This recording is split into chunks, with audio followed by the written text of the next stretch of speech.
Madam Chidi was a very wealthy woman in Nigeria. She never married and she had no children of her own. But everyone in her town knew her name because of her kindness. While many people used their money for enjoyment, Madam Chidi used her money to lift others up. Every morning, she woke up with one question in her heart: who can I help today?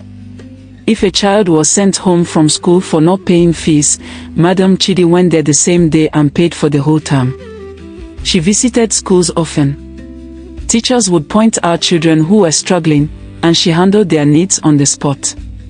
Many parents called her "Angel on Earth" because she solved problems faster than they could explain them. If a widow had no food, Madam Chidi filled her kitchen.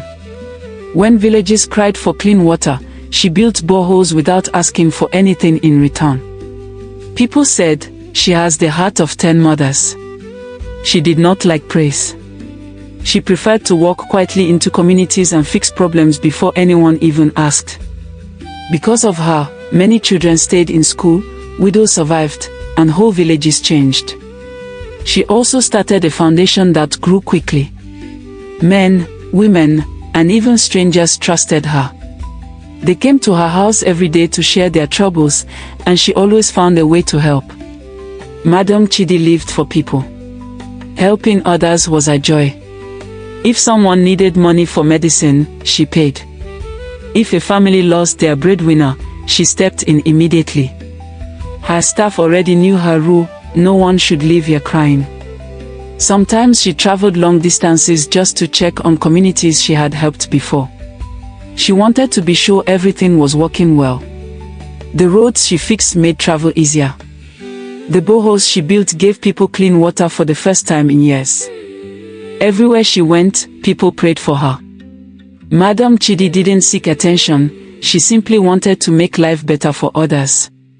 One hot afternoon, Madam Chidi decided to visit her home village. She wanted to see how the people were living and check if anyone needed help. As she walked from house to house, villagers came out with smiles, calling her name with joy.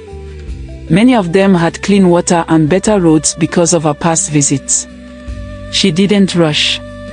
She stopped to greet the elderly, listened to mothers talk about their struggles, and checked how the children were doing in school. Her notebook was always in her hand, and she wrote down every problem she saw. When she reached a small mud house at the end of the village, she noticed something different. The place was too quiet. Inside, she found a worried couple and their young daughter sitting on the floor. The girl looked shy but very beautiful and sitting quietly in the corner. Her name is Kelechi. She was only 12, but her beauty was striking. Her skin glowed, her eyes were bright, and anyone who saw her would look twice. The parents explained softly that they were too poor to send Kelechi to school. She stayed at home every day, helping with chores while other children learned. Madam Chidi watched the girl closely. "Do you want to go to school?" Madam Chidi asked gently. Kelechi nodded once and Madam Chidi's heart softened. She knew she could not leave the girl in this condition. Without thinking twice, she said, "Pack her things. She's coming with me." The parents burst into tears of relief. Kelechi simply stood up, ready to follow. Kelechi settled quickly into Madam Chidi's large house. She was quiet but always close to Madam, following her like a shadow. People who visited noticed her beauty immediately. Some even joked that she looked like a little princess. Madam Chidi made sure she started school, bought her uniforms, and gave her a small room of her own. Kelechi helped with simple chores, opening the door, arranging shoes, and carrying small bags. Soon, visitors got used to seeing her. Whenever someone knocked, Kelechi was the one who opened the door politely. Madam Chidi treated her kindly, introducing her as "my daughter" to people. Everyone believed Kelechi was a blessing to Madam Chidi. Weeks later, Madam Chidi felt a small scratch in her left eye. She believed it was nothing, maybe dust. But by the next morning, the eye had turned red. Still, she refused to rest. She continued her charity visits, holding her eye with a handkerchief. She kept sending Kelechi to the pharmacy to buy eye drops, but nothing changed. The pain only got worse. Soon her left eye became swollen, and the people around her started to worry. Then something strange happened, something no one had ever seen. Madam Chidi's left eye began to melt. Not tear, not bleed, but melt. Thick liquid dripped slowly down her cheek. Visitors panicked, and her workers cried. Even doctors were confused. They ran tests and scans but found nothing. "It's impossible," one doctor whispered. "We don't know what is causing this." Madam Chidi grew weaker each day. The melting eye frightened everyone. Madam Chidi tried to stay strong, but the pain became unbearable. Her once bright face grew pale, and she could barely stand. Within days, she was forced to remain in bed. People who heard the news rushed to her house. Some cried openly while others prayed under their breath. No one had ever seen such a strange sickness. Doctors tried different medicines, but nothing changed. The eye continued to melt until there was nothing left. Madam Chidi was now blind on one side and too weak to walk. Her body shook with fever, and she hardly spoke. The villagers whispered, "This is not ordinary."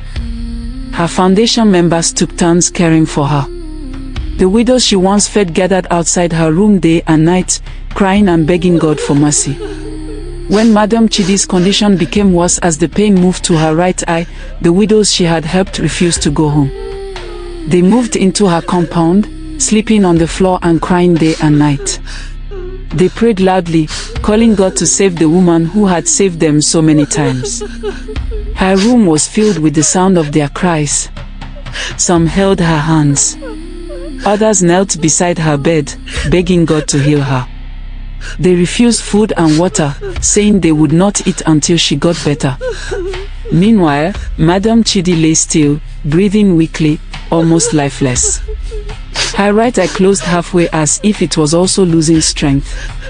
Around midnight, the widows were still crying and praying when something shocking suddenly happened.